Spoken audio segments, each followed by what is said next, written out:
Jesús González fue subsecretario de Puertos y Vías Navegables y durante su gestión se resolvió el problema de las vías navegables, del dragado.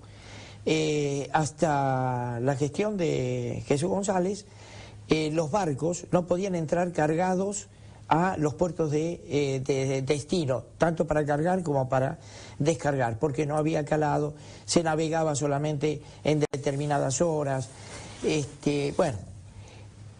La gestión de Jesús transformó y hasta el día de hoy no hay una objeción a esa privatización, entre comillas. A partir de ese momento los barcos navegan las 24 horas, salen prácticamente cargados y cada vez se avanza más hacia el norte. También tuvo que ver con el puerto, ya que antes la gente que trabajaba en el puerto levantaba la mano y si era amigo del capataz, el capataz le decía vos. A partir de la gestión de Jesús González empezó la relación de dependencia en los puertos y a partir de ahí el desarrollo, el crecimiento y la eficacia. Gracias, Jesús, por acompañarnos. No, gracias a vos, Richard, por invitarme. Recuerdo cuando estuvimos en Miami que el administrador del puerto de Miami dijo, pero ustedes son mucho más eficaces que nosotros. Sí, es cierto. Nosotros operamos tantos contenedores y ustedes están operando tantos más. Cosa que a mí me sorprendió mucho, ¿no? Sí, sí, sí. Jesús, bueno, ¿qué importancia tiene el puerto para un país? Los puertos para un país. Y bueno, ese es de una importancia singular. Si no hubiesen puerto y más países como nuestro que están muy lejos de los centros del desarrollo del consumo mundial, no podríamos llegar con nuestros productos. Sería muy dificultoso y encarecería todo y no podríamos tener capacidad de competencia. La eficiencia del puerto da todas esas posibilidades, mejora las ecuaciones económicas de los empresarios, funciona todo mejor y por supuesto el país se ve redituado por esa mejora. Cuando el puerto funciona mal o cuando no hay conexiones para ese puerto, indudablemente todo se encarece, todo se dificulta y entramos en un círculo vicioso de incompetencia y de imposibilidad de poder competir, por supuesto.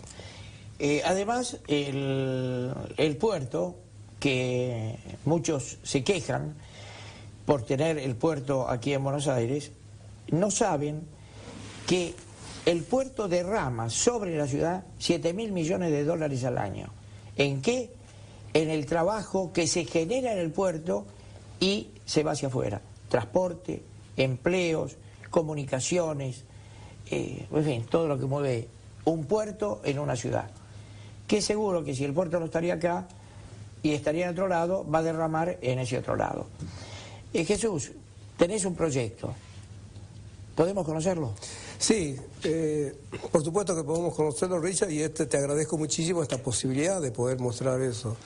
Y el proyecto surge como consecuencia de las preocupaciones que nosotros venimos, a partir de haber estudiado en la Fundación todo lo que ocurría y cómo se está dando el comercio mundial, cómo Buenos Aires fue quedando. Nosotros lo habíamos sacado a Buenos Aires del puesto 75 y lo llamamos el puesto 16 en eficiencia en el mundo. Dijimos que si no se hacían las correcciones que necesitaba íbamos a volver a caer y hoy estamos arriba del puesto 54. ¿Otra vez? Otra vez estamos mal. Con todo lo que Buenos Aires en sí no es un puerto, en la operatoria portuaria propiamente dicha no es caro, al contrario es barato. Pero todo lo que rodea, toda la infraestructura está mal y eso hace de que se encarezca mucho y que en las condiciones que está el puerto de Buenos Aires indudablemente no tiene una vida larga. Uno podrá hablar de 10 años más como puerto, salvo que Argentina decida hacer navegación feeder y olvidarse de la navegación. Eso, por supuesto, tiene costos adicionales que le van a salir al país muy caro, pero sí es posible hacer, pero va a ser malo, va a ser dañino. Sobre esto nosotros hemos trabajado en un proyecto, pero antes de eso, Richard, nosotros, ¿qué hemos hecho? Hace de 13 años, entre 12 y 13 años, que venimos estudiando el clima. Entonces, en ese estudio del clima, tiene mucho que ver, porque uno dice que tiene que ver el clima con el transporte, no tiene muchísimo que ver, no solo con el transporte, sino con la producción también. Bueno, sobre eso nosotros hemos venido observando y analizando, ¿dónde más afectó el tema del calentamiento global? En los polos, es donde más siente, tanto en la Antártida como en el Ártico. Y el Ártico tiene otra dinámica, por supuesto que hay cientos de lugares donde se explota carbón, se explotan minerales de hierro, minerales estratégicos, petróleo, muchísimo petróleo, que seguramente va a ser un eje conflictivo en el futuro. Pero ¿qué es lo que se está originando como este calentamiento global? Significa que se abren nuevas rutas de navegación, entre las cuales la más importante ya en el verano se está navegando y se va a poder navegar por el estrecho de Bering. El estrecho de Bering va a significar en los próximos, entre 5 y 10 años, esto va a ser una navegación normal. Va a significar una disminución de unos 7.000 kilómetros entre el viaje de China a Europa. 7.000, y lo mismo ocurriría a otro lado. Por eso, ¿dónde está el gran consumo del mundo? En el Atlántico. Entonces, por supuesto que el canal de Panamá que se está haciendo va a tener una utilidad muy grande para Estados Unidos, porque el costo de los contenedores baja muchísimo. Por eso por eso esta inversión de más de 7.000 millones en el canal de Panamá. Pero ¿qué tiene? Porque los dos puertos de Estados Unidos, Long Beach, y Los Ángeles ya supera la capacidad que tienen. Y llevar un contenedor desde Los Ángeles hasta Nueva York, por ejemplo, que es un lugar de consumo muy grande, y están en de 4 a $5.000 por ferrocarril y tardan 3 días. Mientras que pasando por el canal de Panamá, esto bajaría a $300 el costo del contenedor. Fabuloso. Claro, bajaría muchísimo. Entonces esa es la gran inversión que se hace, porque a veces uno tiene que pensar por qué se hacen las inversiones. Pero ¿qué tiene? ¿Y dónde nosotros hacemos? ¿Dónde se hace el cambio? Porque el gran comercio está dado del eje este-oeste, es el gran comercio. De ahí nosotros enganchamos una parte de esto. Y normalmente se hacía en el canal de Panamá. Esto se va a poder hacer mucho más arriba en Europa, por los tipos de barcos. Entonces, cuando nosotros hablamos de esto, pero ya vamos a entrar en eso, cuando vemos esta reducción, también tenemos que ver qué pasa con el clima en Argentina, por ejemplo. Este es un mapa de 1884. ¿Cómo estaba? Nosotros observemos. Bueno, durante 100 años se mantuvo este clima benigno. ¿Cómo estamos ahora para el 2005? Ahí vamos a ver el 2005 cómo está. Cómo aumentó la temperatura, exactamente, por eso que se van corriendo los ejes directamente de la producción. A esto le tenemos que sumar que frente a Buenos Aires siempre se mantuvo el frente anticiclón del Atlántico, que se desplazó 300 kilómetros, y esto está llevando todo el clima de la pampa húmeda hasta más al sur. Por lo tanto, todas las condiciones estas van a cambiar. ¿Qué pasó con el régimen de lluvias? Las tormentas tipos para la pampa húmeda, que estaba en los 60 milímetros por año, pasó a 150 milímetros. Modificó totalmente la geografía de recursos y las posibilidades de siembra, por eso que va cambiando. Si eso nosotros cometemos el gran error de dedicarnos al monocultivo, y además estamos talando bosques por todos lados para que sigamos avanzando en eso, es muy probable que de acá, porque también, Richard, es importante, que me quedo un segundo en esto, es importante que en la Argentina tengamos que planificar el presente, que serían 2 años, a 3 años, el presente. El mediano plazo, que es 15 años, 20 años. En el largo plazo, todas estas condiciones van a cambiar en el mundo, absolutamente todo.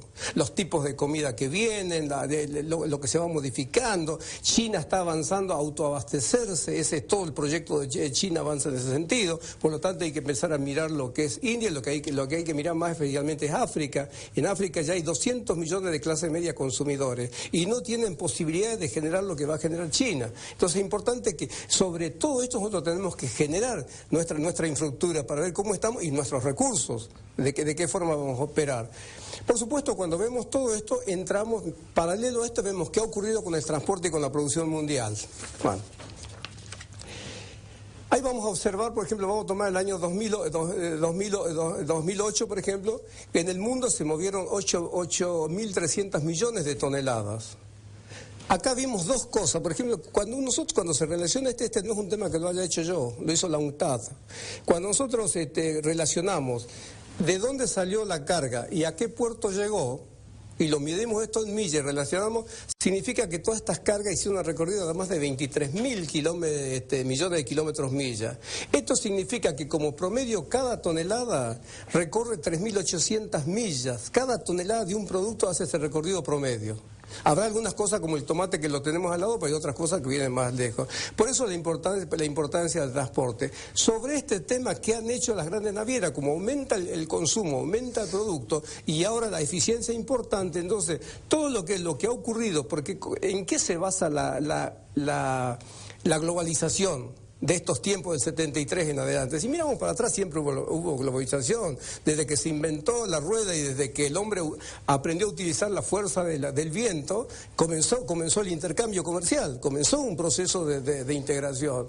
Pero entonces, bueno, ahora se da otro tipo de esto. Bueno, en este proceso que nosotros vivimos, como están basados en dos ejes fundamentales, que es la productividad y la competitividad, esto está pasando al campo dinámico, que son las comunicaciones. Acá se da la pelea por la competencia, que el packaging se haga en los propios barcos cuando van navegando, todo este tema. ¿Cómo viene esto?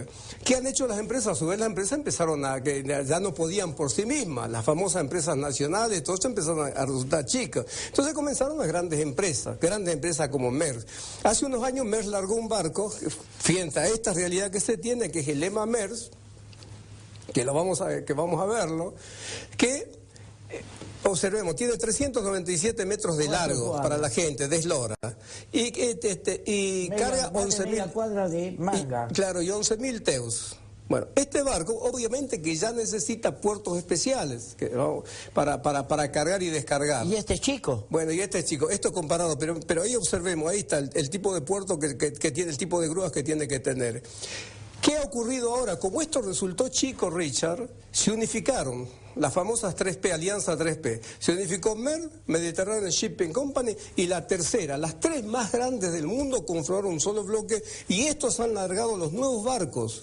Los nuevos barcos, 3 metros más largo que esto, de 400 metros de eslora, o sea, de largo, 400 metros. Pero ya cargan 18.000 teus.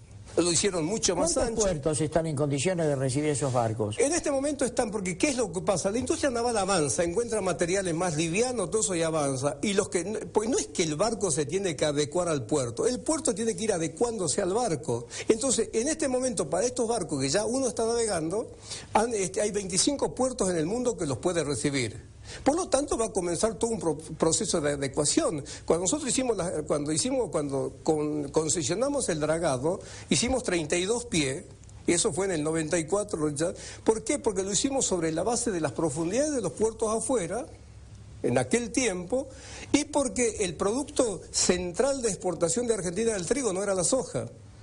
Y realmente fue una carrera violenta. Todo cambia cuando en el 2003 China compra 40 millones más de toneladas de mineral de hierro que lo que compraba habitualmente y comienzan a consumir.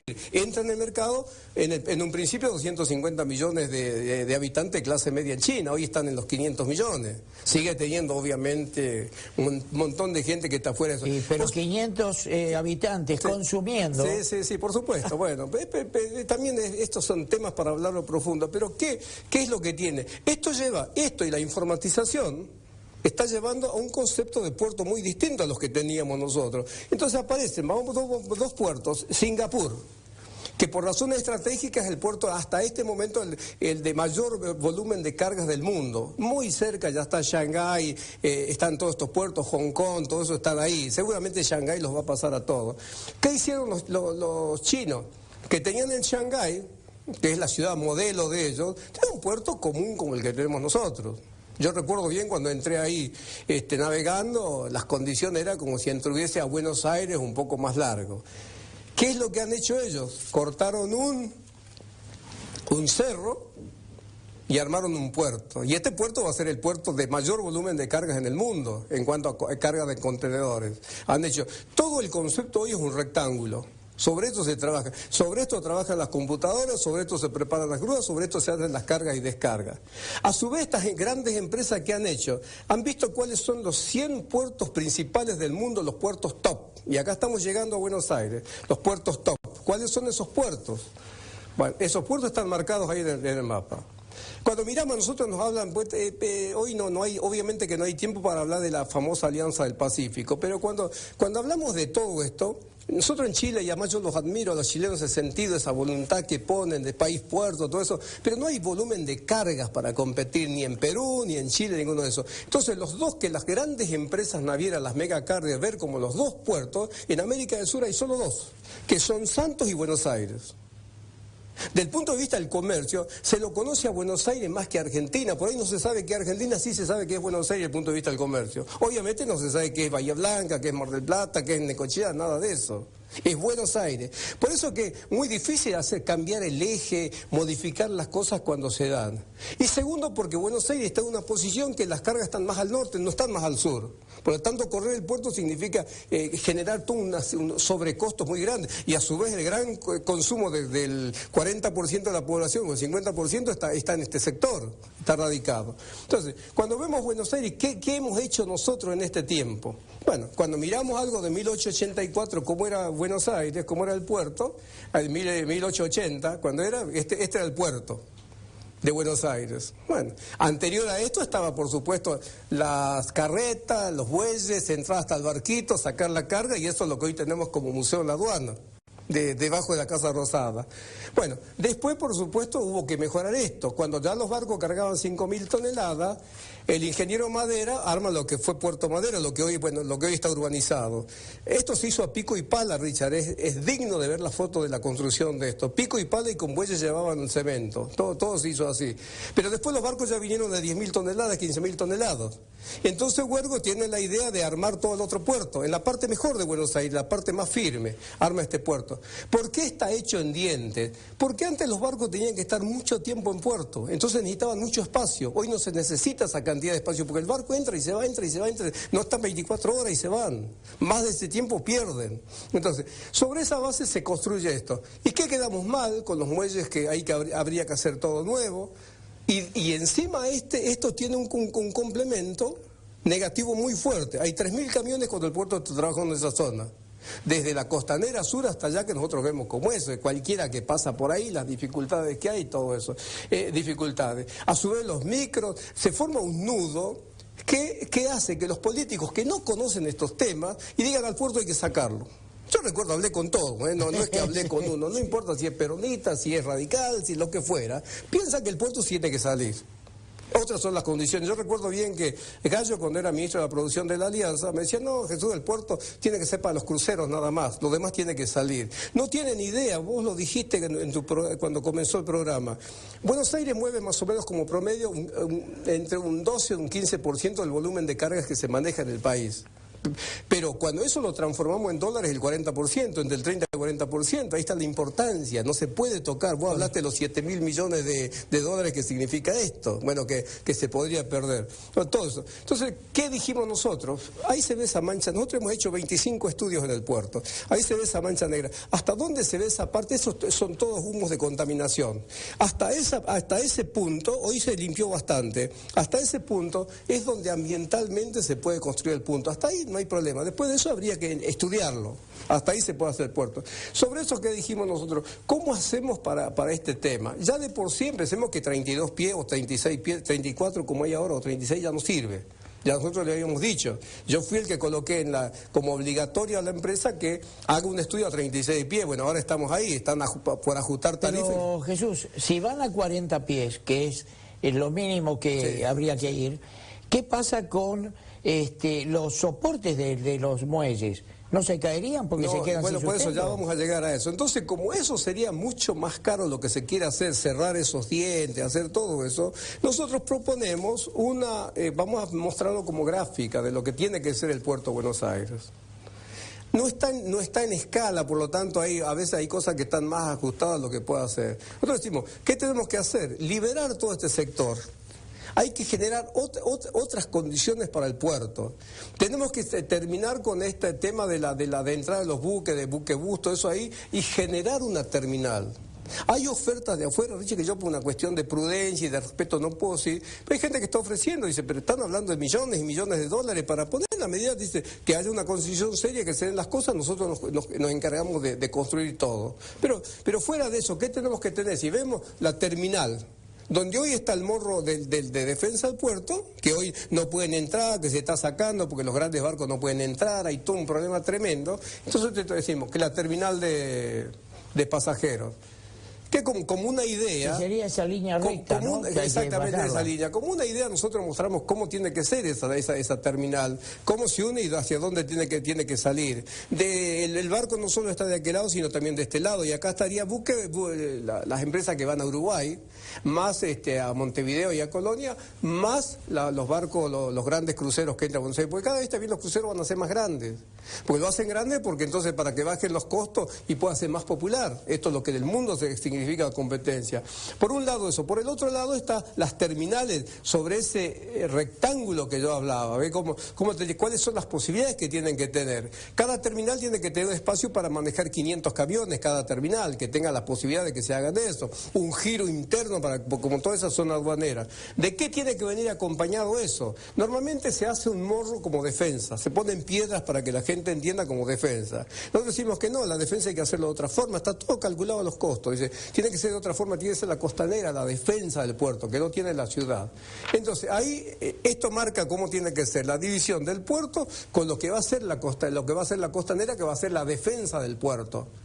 ¿Qué hacemos con eso? Nosotros obviamente que estamos agregando toda una serie de cosas. Ese vehículo está mal colocado ahí.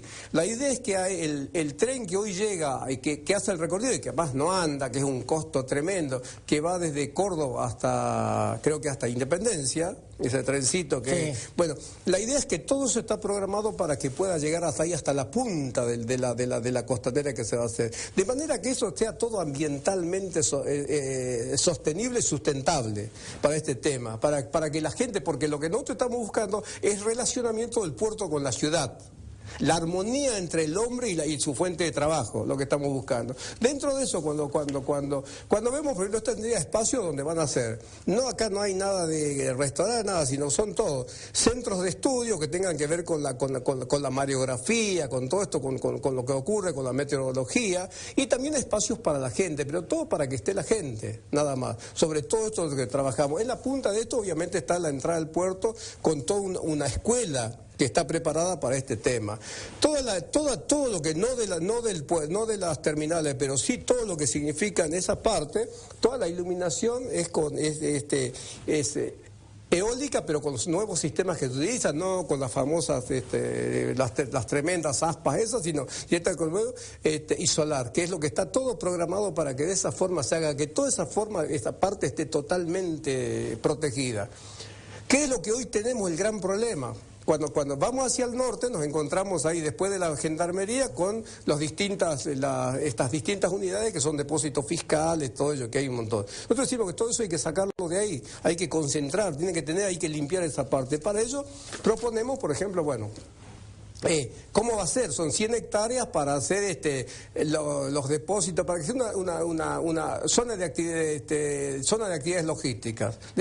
Todo lo que se ve en rojo, hay borde rojo, esos son 20 hectáreas que son para que paren los camiones, con los lugares de recreación de los camioneros, con una escuela para que aprovechen esos momentos que están libres, y pegado a eso lo que se ve es la parrilla ferroviaria, para sacarlo acá de retiro, todo eso para que vaya hacia el puerto. Es mucho más razonable esto que lo que quieren hacer de consolidar y desconsolidar. No, por eso, esto está ahí expresado. Lo que se ve a este costado son las harineras, que hoy no tienen, que tienen que salir, que se tienen que ir. Entonces ahí está programado para las harineras, todo ese tema.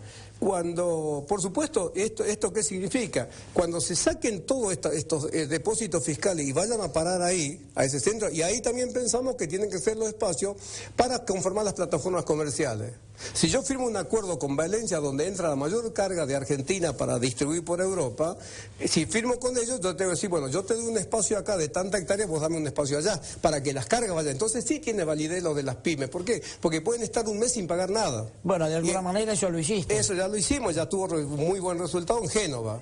Bueno, entonces todo ese tema, cuando nosotros hagamos este tema, ¿qué buscamos, qué pretendemos? En los lugares que dejen... Vamos a un corte y seguimos. Listo. Así no te interrumpo una vez que empezaste a desarrollar el tema. Vamos a un corte, señor director.